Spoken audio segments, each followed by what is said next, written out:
to you, what is the most compelling evidence that these typical alien beings that we see, like for instance on the cover of Whitley's book, are us? Well, I mean, perhaps I'm biased in the sense that this is what I've been looking at since I was 8 or 9. Like, I wasn't going and digging up bones and, measuring them or anything back then, but I had sort of been thinking about this and obviously switched my major to study this, and it was more about it's hard because we're at a place now where we say, well, we have cockpit videos of the craft. We've acknowledged those. There's still debates about what they might be. Is it lens flare, some other seagulls? Swamp gas has been a common one throughout history.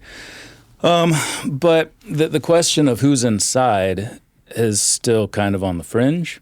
But to me, I don't see it that way. I think, at least as far as what I've been looking at, that's the best evidence of future humans.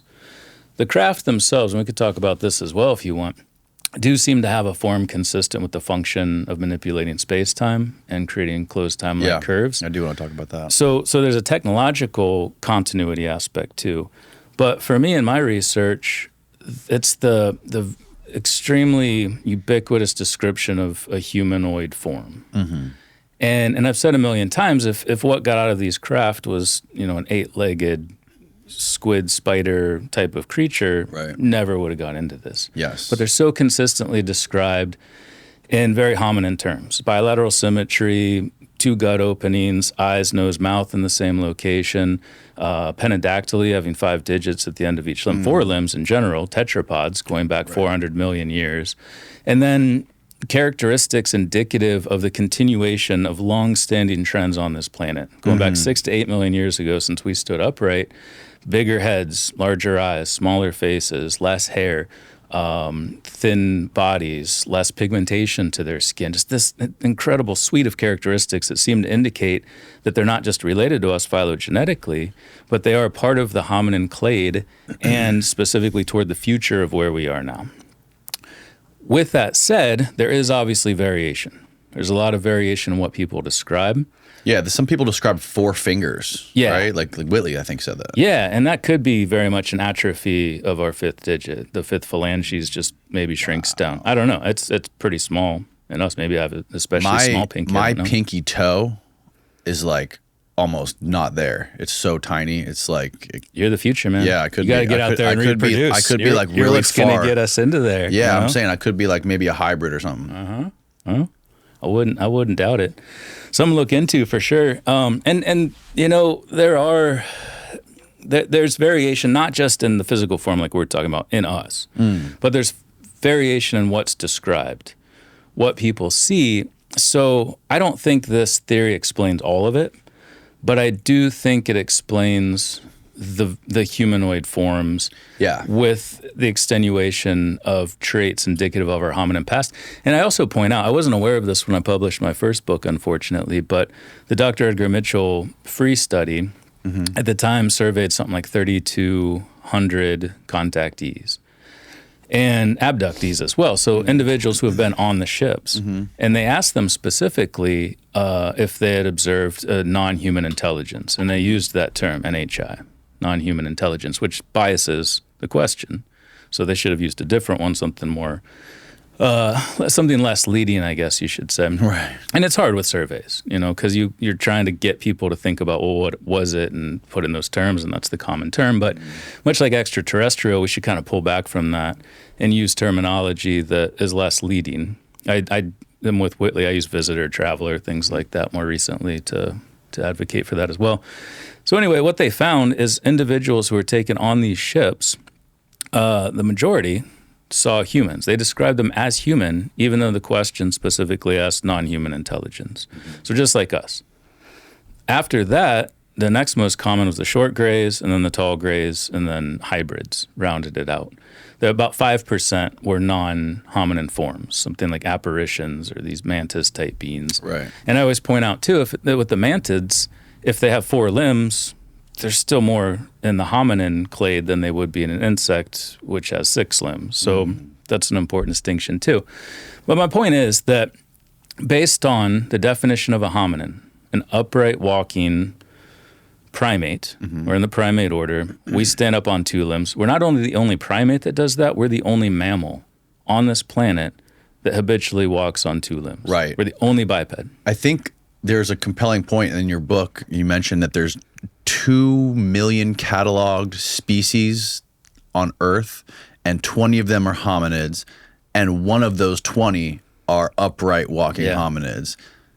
And it was like 0.001% are the upright walking hominids, and then like we are the ones who generated the technology that could get off the planet. Yeah, and even ask these questions. So just looking at how rare, or how we don't know, it could be non-existent, life is in the universe apart from us, just how rare we are on this planet that is so packed with life. Like, how would we know that life would be anything resembling what we are anywhere else in the world? Especially if, a lot of the other worlds that are out there in Goldilocks zones that are habitable for life are mostly water worlds. Like, what would animals look like in water worlds? Yeah. Not like us.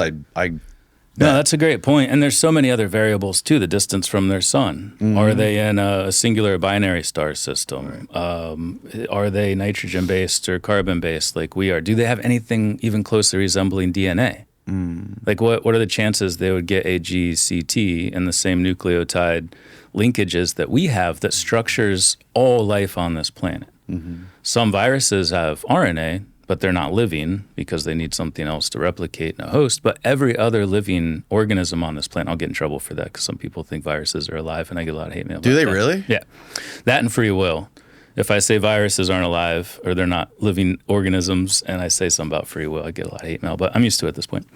Anyway, it's not just, all of these other variables, whether they be celestial. Do they have a moon? Do they have a large planet like Jupiter that sucks up all of the asteroids that would hit them otherwise, like we do? We're so fortunate here in our solar system. But even outside of that, I did a study in 2016 looking at all of the planets that have been found as part of the Kepler mission.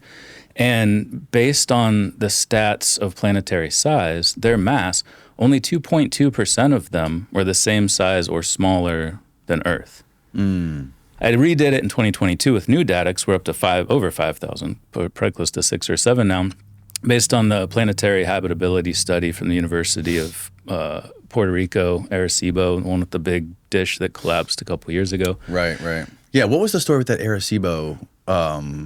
It was a signal that we sent out. Yeah, we sent. I think it was in the 70s, maybe. Right. It was our first big broadcast. There was some debate, like, should we be broadcasting our existence here? Because we could, bring in all of these evil extraterrestrials that want to treat us like we treated people when we discovered other civilizations on this planet. I think Hawking was one of the big proponents of that. But the point of doing this study was to show, in concert with what Dr. Latimer, who used to be the director of the Cleveland Museum of Natural History, called the perils of being bipedal. We suffer from all kinds of problems with our necks, our backs, difficulty in childbirth, blown out knees, hernias, varicose veins, hemorrhoids. All of these problems we suffer from are the direct result of standing upright. But the benefits that we get from standing upright outweigh the costs that come with bipedalism. But it is rare here, like you said. We're the only ones that do it habitually.